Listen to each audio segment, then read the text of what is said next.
Hi guys! Welcome to my vlog! Ang topic naman po natin ngayon guys is about sa kung paano yung pagkuha ng ating COR or yung tinatawag na Certificate of Registration sa BIR kung sino man yung mga nag-aspire or yung may mga small businesses na gustong i-register sa BIR or gaya po ng mga gustong mag-sell sa mga online platform like Shopee, Lazada, and TikTok. Kasi po, need na po ng COR para po kayo ay makapagbenta sa online platform. Yes, so bagong patakaran po yun. So medyo matagal-tagal na rin and kaya yung mga iba nawalan ng pag-asa kahit gusto nilang magtinda ng pakonti-konti lang kasi mga small businesses lang sila. Parang pinipigil sila ng dahil sa pagkuha ng COR na yan.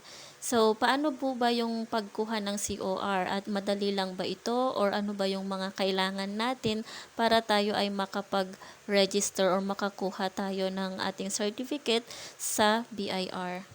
So, for me po, nung kumuha po ako ng aking COR, akala ko talaga medyo complicated siya since kung nanonood ako ng mga tutorials noon, parang feeling ko ang daming kailangan asikasuhin.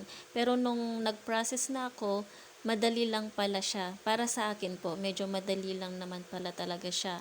Kasi, ang kailangan lang naman talaga, pag kukuha tayo ng COR, kailangan mag-register na po muna tayo online sa DTI. So, yung pagkuha po ng DTI, online lamang po siya and madali lang naman po siyang makakuha. Pag nag-apply tayo ngayon, makukuha lang din natin agad.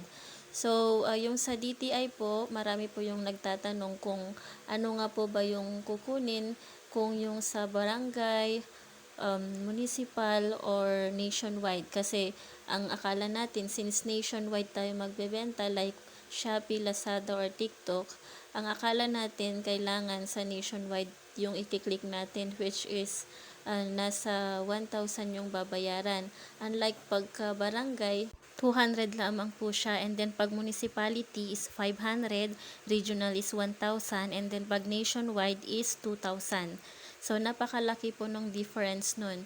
So, ano nga po ba yung pipiliin natin dun, guys? So, for me, kung yung business mo naman is, kung may physical store, or kung nasa bahay nyo lang, sa isang place lang talaga kayo, or like kung nag-register kayo sa online platform, yung pick up po or warehouse na ilalagay nyo is dun lang sa barangay nyo, so isang location lang. So, ang piliin nyo lang po is yung sa barangay.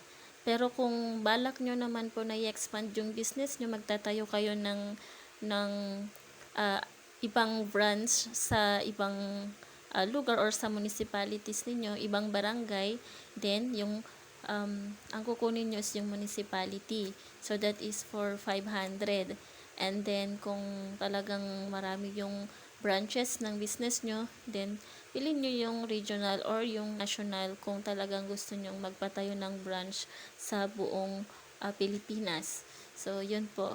Pero, ang gusto ko lamang pong malaman nyo is kung sa isang location lang naman or online lang talaga kayo nagbebenta, hindi dahil sa magsesend ng parcel sa buong Pilipinas, hindi ibig sabihin nationwide na po yung kukunin nyo. So, ang dapat nyo lamang pong piliin is yung barangay. Pwede po yun. Basta pag magtayo kayo ng physical store, sa isang location lang, sa inyong barangay lang talaga siya. Yun lamang po yung kaibahan po nun. Hindi ibig sabihin na magsisend kayo ng parcel nationwide is nationwide na yung kukunin nyo. Hindi po yun yung ibig niya pong sabihin. Kaya para makasave po kayo ng 1/8, kasi 1/8 po yung difference nun sa barangay and nationwide. So, ang piliin nyo lamang po is yung barangay. So, pasok po yun sa mga online platform. So, yun po. And then, after nyan, kung meron na po tayong DTI, so mag-proceed na po tayo sa pagkuha po ng ating COR. Okay, yes po. Diretso na po sa pagkuha ng COR or diretso na po tayo sa BIR kung napaprint na po natin yung ating certificate sa DTI. So, bakit po? Kasi katanungan ng mga iba, kailangan pa ng registration or certificate from the municipality or barangay clearance. So, hindi na po yun kailangan, hindi po yun tatanungin ng BIR, wala po silang kinalaman dyan. So, ang kailangan lang ng BIR is yung business name ninyo na nakalagay na po sa ating DTI, and then yung TIN ID, and then ID, and yung kailangan lang na 20 pesos para sa stamp. So, yun lamang po yung kakailanganin nyo at saka yung form na kukunin nyo po doon mismo sa BIR. Meron po silang form doon na lamang po kayo mag-fill up. So, bakit hindi ko po sinabi na requirements din po yung municipality permit po natin or barangay permit? Kasi, kung magtatayo ka po ng physical store, doon po tayo kukuha ng barangay certificate or yung municipality permit. Pero kahit pa po gusto nyong magtayo ng physical store, kung kunwari online business ka lang ngayon and gusto nyong magtayo ng physical store, or kung kahit meron na kayong physical store and then gusto nyong kumuha ng COR, pwede na po kayong mag-proceed kahit hindi nyo pa po napaprocess yung ating mga barangay certificate or municipality permit. So, diretso na po tayo sa BIR. So, yun lamang po yung kakailanganin natin para makakuha tayo ng COR. And saka po pala, pagka pumunta po kayo sa BIR, hindi din po kayo agad makakakuha nitong COR natin. Pero doon na po nila sasabihin yung mga kailangan mo munang gawin para bago kanila isyuhan ng COR. So, madali lang naman po kasi ibibigay nila yung mga list ng kung saan yung mga registered sa BIR na maggawa ng ating mga resibo. So, yun po yung kailangan. Kasi need mo pong kumuha ng resibo para gagamitin nyo sa pag-sell po. So, yun yung paggawa ng resibo, hindi ibig sabihin na ipakita mo na yung mga napagawa mong resibo.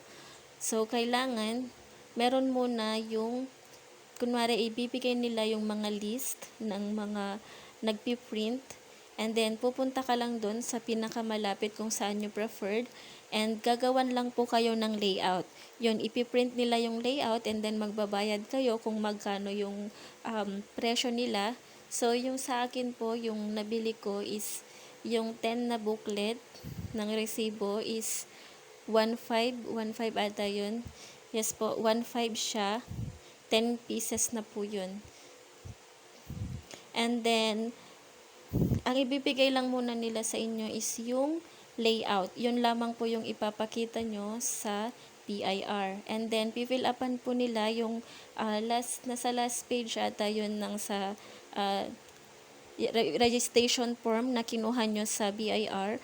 Ipifill up nila yon, ilalagay nila yung name nila and then yung name ng store nila or printing business nila. Sila na pong bahala doon. And then, yun lamang po yung ipapakita nyo sa BIR. Pag okay na, then ipaprocess na po nila yung COR ninyo. And then, magbayad lang kayo ng 20 pesos para sa stamp.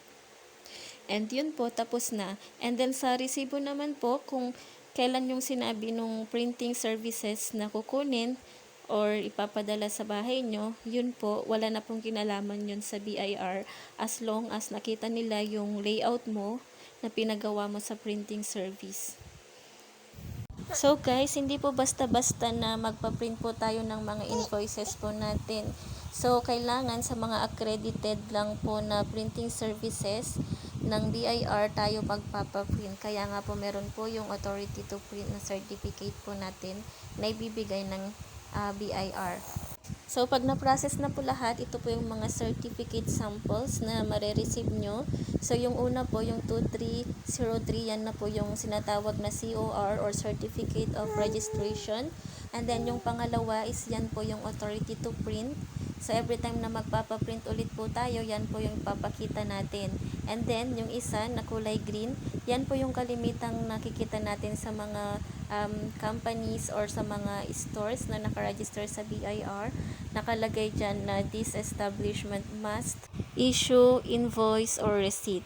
So, yan po. Kailangan po nating i-display yan, yung COR, and then yung kulay green na yan sa inyong physical store.